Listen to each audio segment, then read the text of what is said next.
Hello everyone, welcome to study journey with you. Friends, कैसे हैं आप लोग? आई होप आप सब अच्छे होंगे और आपकी स्टडी अच्छी चल रही होगी। दोस्तों, जैसे कि आप लोग जानते हैं, सीटेट के फॉर्म हैं वो ऑनलाइन स्टार्ट हो चुके हैं और आप लोगों ने फिल भी कर दिए होंगे। अगर नहीं किया है तो 24 से पहले पहले कर दीजिए, क्योंकि 24 लास्ट डेट है। बल्कि मैं तो आपको बोलूँगी कि आप 20 तक कर दीजिए, क्योंकि लास्ट में साइट का नहीं पता होता, साइट बिजी हो जाती है और फॉर्म सबमिट नहीं हो पाता।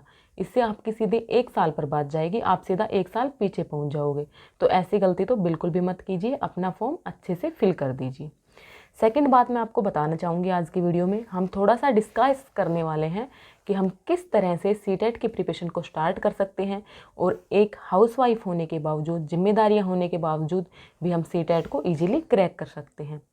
दोस्तों, सबसे पहले तो आप किसी भी एग्ज़ाम को ना तो ज़्यादा इजी समझे और ना ही उसको ज़्यादा टफ समझे।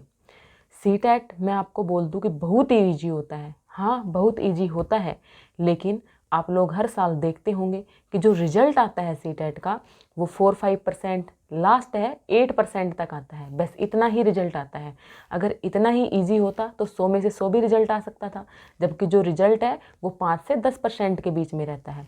तो फ्रेंड्स, आप लोग समझ गए होंगे कि जो एग्ज़ाम है वो इतना ईजी भी नहीं है। हाँ, लेकिन आपके पास अब लगभग 1 महीना है और अगर आप इस 1 महीने में अच्छे से प्रिपरेशन कर सकते हैं तो आप अपने एग्ज़ाम को ईजिली अच्छे स्कोर के साथ क्रैक कर सकते हैं।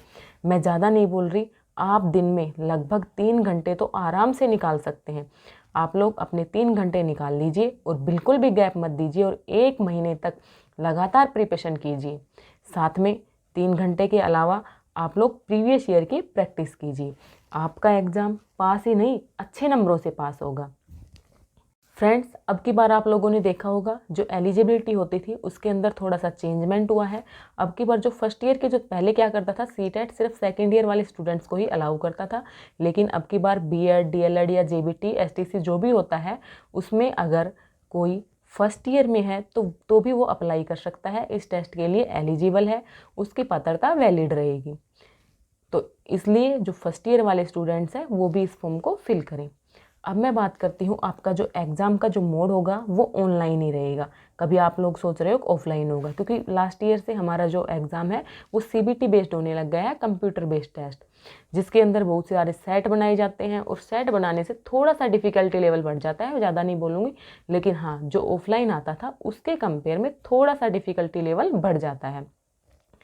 तो आप लोग इस चीज़ के लिए भी अच्छे से प्रिपेयर रहें। आप जो प्रैक्टिस करें वो कोशिश करें कि आप ऑनलाइन कर पाएँ। अगर ऑनलाइन प्रैक्टिस नहीं कर पा रहे हैं, दिशा पब्लिकेशन, अरिहंत पब्लिकेशन, किसी का भी एक प्रीवियस ईयर ज़रूर खरीद लीजिए और प्रीवियस ईयर आज से ही लगाना स्टार्ट कर दीजिए। सबसे पहले तो आप एक काम कीजिए, जो सिलेबस है वो सिलेबस देखिए कि हमारे पास कौन कौन से टॉपिक आ रहे हैं।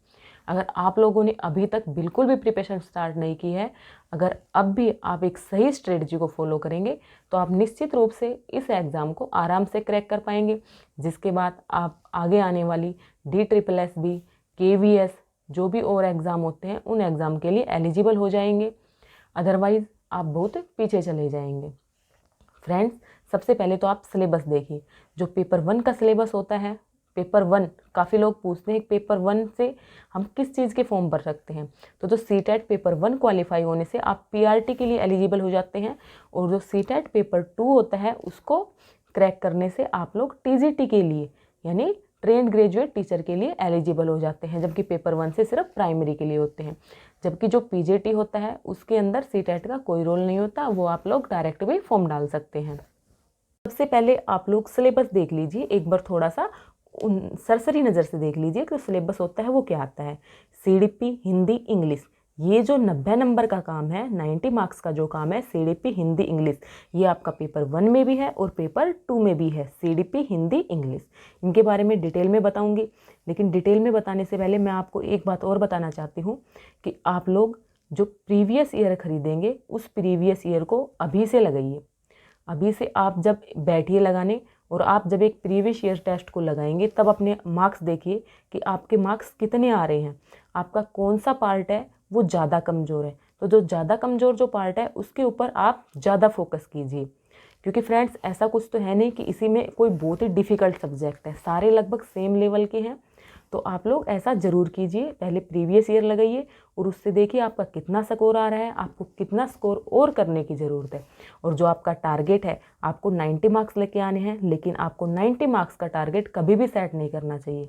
आपका जो टारगेट है वो हमेशा 110 प्लस होना चाहिए, तभी आपके 100 के आसपास मार्क्स आ पाएंगे, जो कि एक अच्छे मार्क्स होते हैं। फ्रेंड्स, मैं आपको आगे बढ़ने से पहले अपने बारे में कुछ बता देती हूँ। मैं एक गांव में रहती हूँ, बिल्कुल मीडियम क्लास फैमिली से हूँ, और मैं अपनी फैमिली में 8 मेंबर्स के साथ साथ उनकी सभी जिम्मेदारियों को संभालते हुए जब लास्ट ईयर अपनी बीएड एग्ज़ाम के बाद अपना CTET, Haryana TET exam first time में क्वालिफाई कर सकती हूँ, तो आप लोग भी कर सकते हैं। आप लोग बिल्कुल भी मत घबराइए कि हम तो मिडिल क्लास फैमिली से हैं, हम तो एवरेज बच्चे हैं, हम नहीं कर पाएंगे। नहीं फ्रेंड्स, आप लोग इजीली कर सकते हैं। सबसे पहले ज़रूरी है कि आप अपने अंदर जो कॉन्फिडेंस होता है वो लेके आइए, अपने आप में विश्वास कीजिए, बिलीव इन योर सेल्फ। ये सबसे पहले मैं आपको बात बोलती हूँ कि आप अपने अंदर विश्वास कीजिए, आप लोग ज़रूर कर जाएंगे और बहुत अच्छा करेंगे, मुझसे तो बहुत ही बेटर करेंगे। जब मैं कर सकती हूँ तो आप लोग तो इजीली कर सकते हैं। तो चलिए फ्रेंड्स, आज से ही लग जाइए अपनी तैयारी में अच्छे से। अब हम थोड़ा सा सिलेबस को देख लेते हैं, सिलेबस में किस तरह से क्या होता है। जो CDP होती है, चाइल्ड डेवलपमेंट एंड पेडागोजी, जो होती है वो हमारी 30 मार्क्स की आती है। आप सब लोग जानते हैं टोटल 150 मार्क्स का एग्जाम होता है, तो वो 30 मार्क्स की आती है। उसके अंदर हमारी उसके बाद हिंदी और इंग्लिश वो भी 30-30 नंबर की होती है।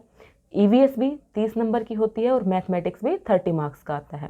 जो EVS है फ्रेंड्स, ये तो आप लोग एक जो हिमांशी मैम ने टेलीग्राम पे एक 47 पेजेस के आसपास जो डाल रखी है ना PDF, अगर आप लोग उसको भी कर जाएंगे ना तो आपके EVS में जो 15 मार्क्स होते हैं जो NCERT से आते हैं 10-12 आराम से आ जाएंगे, कोई दिक्कत वाली बात नहीं है।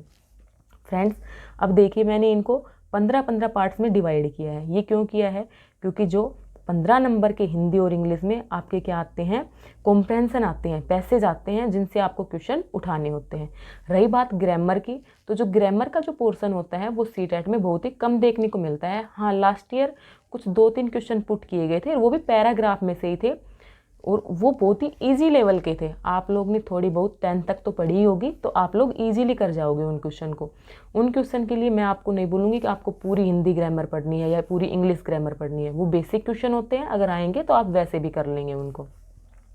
देन 15-15 मार्क्स की इन दोनों में पेडागोजी आ जाती है।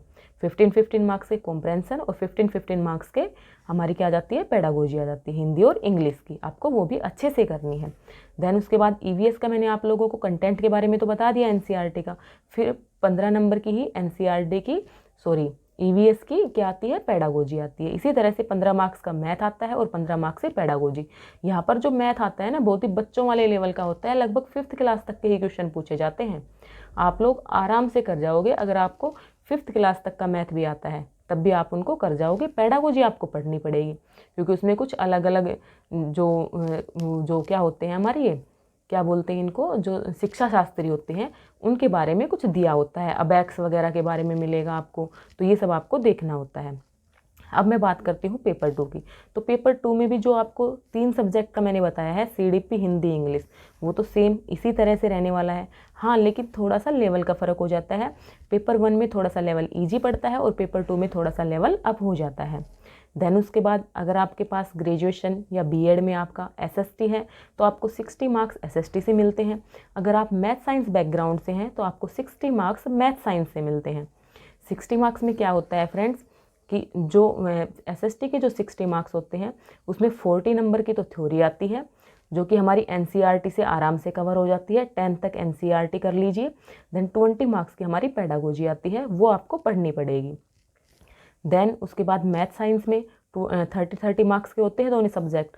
मैथ्स में 20 मार्क्स आपका मैथ्स आएगा, साइंस में 20 मार्क्स जो साइंस की जो क्या होते हैं NCERT होती है वो आती है, प्लस 10 मार्क्स में आपकी पेडागोजी आती है। तो इस तरह से आपका सिलेबस होता है।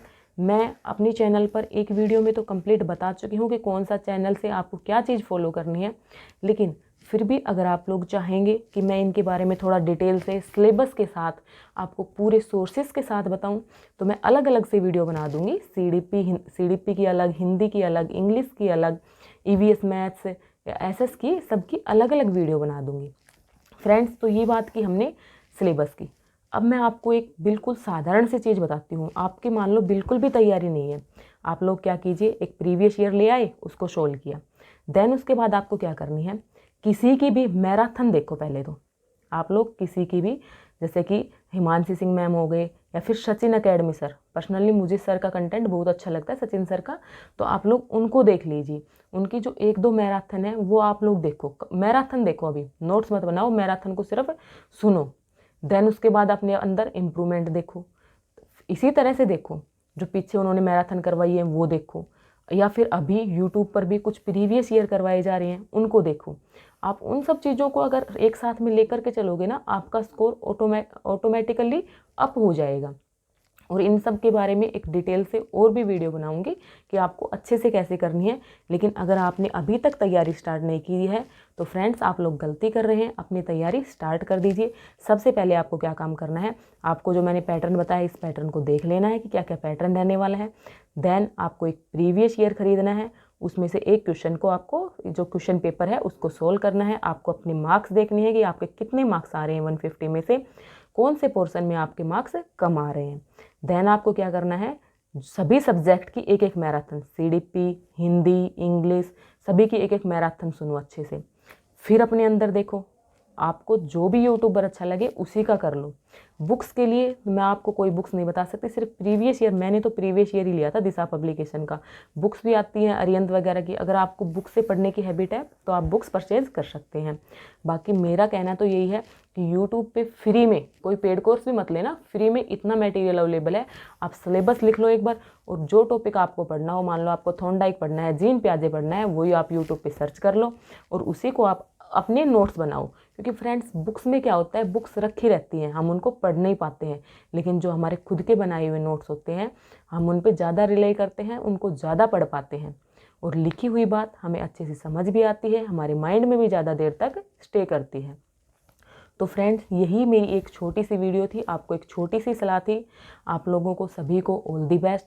आपको मेरी वीडियो पसंद आई हो तो अपने फ्रेंड्स के साथ भी शेयर कीजिएगा, और चैनल पर फर्स्ट टाइम विजिट करते हैं तो चैनल को सब्सक्राइब जरूर कीजिए, कि आप लोगों के सपोर्ट से हमें भी पॉजिटिव मोटिवेशन मिलता है, और आप लोगों के लिए इसी तरह से अन्य सब्जेक्ट की स्ट्रेटजी वीडियो, जो भी किसी आप एग्ज़ाम की प्रिपरेशन कर रहे हैं, आती रहेंगी। साथ में आपको मोटिवेशनल स्टडी व्लॉग्स भी देखने को मिलते हैं। मेरा एक दूसरा चैनल है स्टडी जर्नी व्लॉग्स, जिसका मैं जो डिस्क्रिप्शन बॉक्स है उसके अंदर लिंक डाल दूंगी, तो आप उसको भी ज्वाइन ज़रूर कीजिए, क्योंकि वहाँ पर आपको डेली स्टडी व्लॉग्स मिलते हैं कि मैं किस तरह से गांव में रहकर अपनी स्टडी जारी रख रही हूँ। तो आप लोग भी हताश मत होइए, निराश मत होइए, अपनी प्रिपरेशन को कंटिन्यू कीजिएगा। Thanks for watching.